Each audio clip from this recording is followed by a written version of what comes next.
তো গাইজ আকৌ এটা সাঁথৰ চেলেঞ্জলৈ আপোনালোকক স্বাগতম জনাইছোঁ। তো আজিৰ প্ৰশ্নটো হৈছে এখন পিঠা তিনিটা ফুটা, কোনে পাৰিব কোৱা? তো প্ৰশ্নটো আকৌ এবাৰ কৈ দিছোঁ, এখন পিঠা তিনিটা ফুটা, কোৱা কি?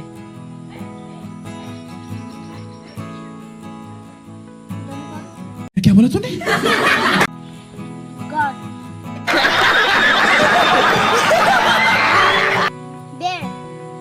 নহয়। कौन है ये लोग? कहां से आते हैं? নহয়, তোমালোকৰ লগতে আছে। নহয়। असंभव असंभव असंभव পেন? পেনো নহয়। নহয়। তুমি প্ৰশ্নটো জানিছিলানে নে আইডিয়াতে কৈছিলা? আইডিয়াত। মই কৈছিলোঁ যে তোমালোকৰ লগতে আছে, সেইকাৰণে কৈছিলা ন? বাৰু আজিৰ প্ৰশ্নটো শুদ্ধ উত্তৰ দিছে অনুপম বৰুৱা ন? অ'কে, আৰু এটা সোধো নেকি?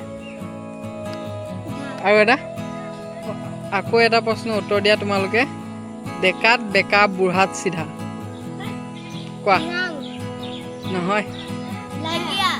ঢেকীয়া। ঢেকীয়া কোনে কৈছিলে? পাৰিছে। তোমাৰ নামটো কি? ৰাহুল। অ'কে, এইটো প্ৰশ্ন শুদ্ধ উত্তৰ দিছে ৰাহুল বৰুৱাই। গাইজ ভিডিঅ'টো কেনে পালে কমেণ্টত ক'বলৈ নাপাহৰিব আৰু লাইক এটা কৰি দিব। আজিলৈ ইমানখিনিয়ে, বাই বাই।